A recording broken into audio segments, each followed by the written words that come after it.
Hello everyone, and thank you so much for tuning in to ChasingCinema.com's official YouTube channel. I'm joined here with Mr. James Shoo. ChasingCinema.com. What's up, dude? Nothing much, man. Just getting ready. The end of the year. Next week we have Star Wars. Following that, it's Christmas. We got the award movies coming out. We have Revenant coming out. We have Joy coming out. I mean, the end of the year is here. Award season is starting, and I am so pumped up. But before that happens, we got a big whale in front of us, known as Moby Dick, in the Ron Howard's new film In the Heart of the Sea, starring Thor himself and Spider-Man. Spider-Man and Thor are going to be in here. Spider-Man himself is here. Let's see how he does. Yeah, and I actually didn't know that he was in this movie until I was doing some research. Because you're not serious. No, I was like, oh wait, that's Spider-Man. For a second, I just totally spaced out Spider-Man. Tom Holland. Yeah, but I'm very. And we have Scarecrow. Yeah, exactly. We have Ron Howard, great director. You know, a lot of people are watching his movie right now, How the Grinch Stole Christmas. You know, everyone's watching that movie as we speak. But this movie takes a look at the story that inspired Moby Dick. Moby Dick. Some people are going in here thinking this is actually Moby Dick. It's not. It's not Moby Dick. It's actually about the true story that the Moby Dick was based off of. So we're not going to get Ishmael. We're not getting Captain Arab. We're not getting none of that. Ahab. We're not getting none of that. But we are going to get some Herman Melville and some backstory of what really happened that day. Well, or that time period, because it wasn't a day. The movie originally was supposed to come out in the summer. Yes, March. I think March, actually. Yeah, they moved it to summer, and then now. Moved it, yeah.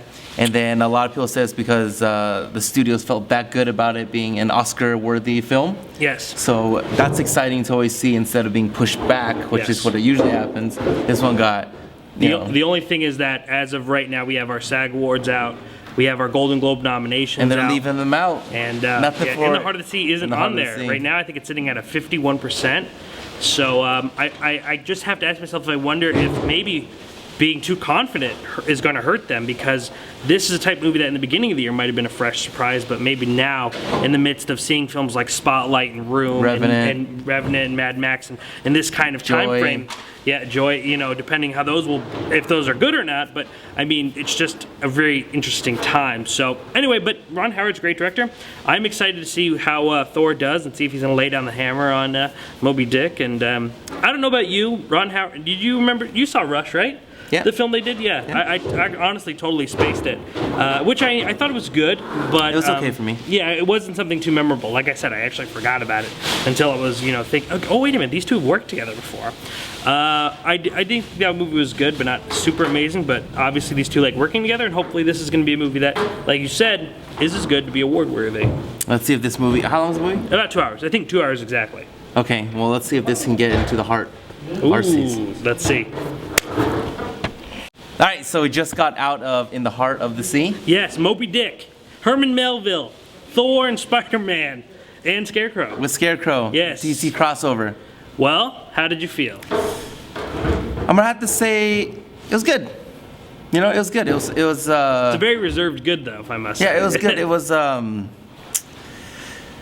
enjoyed it. I enjoyed the film. I wasn't bored, and the Moby Dick scenes with the white whale were nice and intense, you know. But I'm not like. You're not pumped up. I'm not pumped. But I thought it was good. I'm glad I watched it. I'm not mad at that. Like we said earlier, would this film have done better earlier this year? Like, would it have made it easier? I don't think that would have made a difference for me. Really? No, I don't think so. I think that it would have made a small difference, maybe, because now the bar is boom. And like I said, there's still plenty of movies that are supposed to be really good that we have to watch, including Star Wars, including The Revenant, including Joy, including The Big Short, Concussion. And there's just so many. I mean, it's kind of crazy the amount of movies that are still going to be coming out at the end of the year. But I've seen Room, I've seen Spotlight, I've seen these amazing films, and it's really hard to kind of pinpoint this movie in between them. I think that this movie really lacks an emotional connection for us, the audience, to kind of really care about a character. I also think Chris Hemsworth was not the choice. I don't know if it's just me, and it could be my fault, but I don't see beyond Thor. I see Thor in every role that he's done before, and even in this movie. You know, as the water is splashing in his face and he's holding up a spear. I mean, we have that moment where it's just kind of in slow-mo, and I'm like, oh, Jesus, it's Thor. You know, and I can't look back at that. Granted, that might not necessarily be his fault, but I think a lot of people kind of see that with me, that there are a lot of those posy moments. I think Tom Holland was really good in this movie. I think another issue with it is that I think it took the wrong perspective. This movie is kind of is a story within a story. Talks about the novelist Herman Melville sitting down with the person who survived the 1820 ship, the Essex, and he is sitting there getting the story. And this older gentleman was the young boy on the ship in 1820. And I feel like it's his perspective we should have followed from the very, very beginning, but we kind of are balancing between him and Thor and telling Thor's story, which isn't a bad thing, but obviously I think there's more emotion with the kid rather than Thor. And, you know, I can't say I wasn't bored. Like, the first half hour, I think I wasn't gelling with the movie at all, and I was kind of just like, all right, you know. Yes, there is some wonderful things to look at in this movie. There are some beautiful, beautiful shots in the very, very beginning of the movie, in the very beginning of this whale whole entire kind of debacle. But honestly, I think I'm going to walk away from this movie not remembering much. Kind of like Rush. I feel like, you know, I might remember it a little bit more because it's a more familiar story, but I can't look at this movie and be like, oh, you know, this is going to be a favorite of the year, or it's party on going on here. You guys got to be here for Star Wars because you know how loud it is. 3 a.m. It's still bumping in here. In the heart of the sea. Yeah, but overall, I wasn't too enthralled. My biggest problem is I just couldn't get into the movie on an emotional level at all. So I didn't care about what was going on. The movie reminded me a lot of a film that came out last year called All Is Lost, which starred Robert Redford, Solo. I didn't watch that. No, great movie. I didn't. Not many people did. Great movie. I have it too. Oh yeah, right now. You gotta watch it. It's just about a man in modern times, Robert Redford by himself, not a lot of dialogue, and he gets abandoned and stranded It's in like the a water. bootleg Castaway. Yeah, kind of, but only there's a lot more time on the water where Castaway is more on the island. But that's what this movie kind of reminded me of, and it's something that I feel like I've seen a little bit more often. And for those who might not know the story behind Moby Dick, it might be interesting, but at the same time, I don't know if people really care to hear about the story behind Moby Dick. So I didn't even know there was a story behind Moby Dick. I thought it was just a cartoon. Well, early Cartoon, reports right? or say, Yeah. well, yeah, the original, oh yeah, way back. The early reports are that this movie is looking to crash and burn, and that's kind of scary. I hear that it's not going to make any money, and they are not too pleased with that. They don't project this movie to make much, and I understand why. It's a tough month. And you have Star Wars coming out next week. I don't think anyone's like, guys, Star Wars next week, but before, guys, Moby Dick. You know, like I just feel like it was really odd pairing, odd choice. You know, odd mindset. So, which is a shame. It is a shame because it's not a bad movie, and I know that but it's definitely not great. It's borderline good. It's a movie that I think has its moments, but would I sit through it again? No. This time next week, we've already seen Star Wars. Yeah, that's crazy. I know. I remember. But you got your screen before me. Well, maybe. We don't know. It was crazy that it was over a year ago we sat down and just started talking about this movie, and it's already flash forward. We're already here and now, and the movie's coming out, and I'm excited.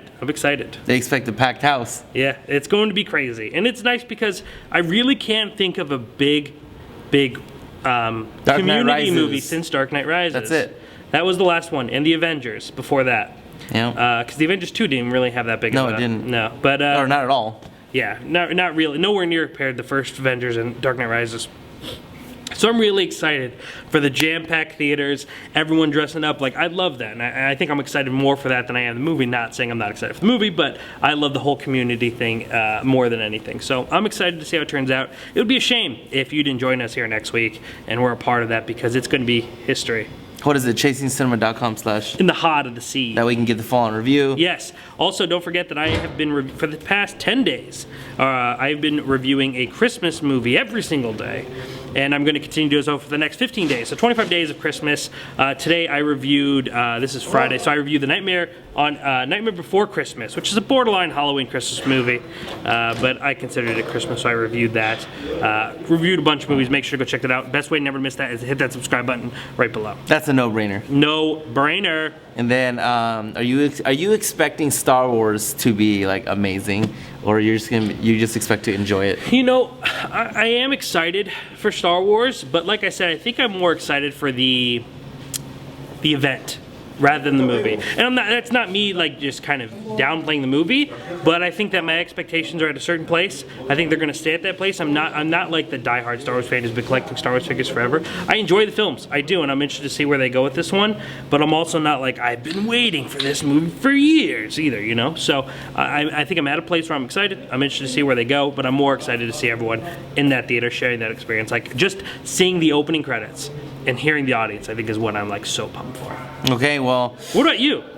I'm pumped, man. The Yeah. previews are amazing. Batman v. You're gonna be here Monday morning, just waiting all the way till Thursday. Won't be doing that. No, When okay. you got clout like me, you ain't gotta do that. It's true.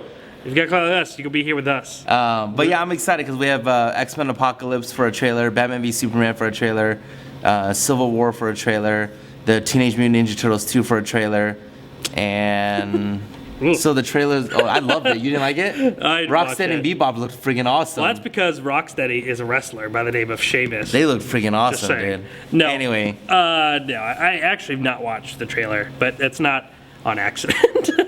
You know, I wasn't a fan at first. But anyway, regardless, to back a little bit, before you said Teenage Mutant Ninja Turtles 2, you said Batman vs Superman.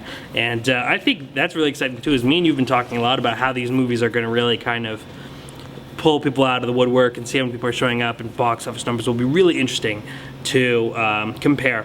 And it's really interesting because also maybe it's time for the Oscars to be a little bit more open to the Star Wars community. Obviously, the Star Wars community hasn't had the biggest Academy Award reign, so it'd be interesting to see this movie end up earning some nominations. well, let's see how it is first. You know, we gotta see how of it course. is.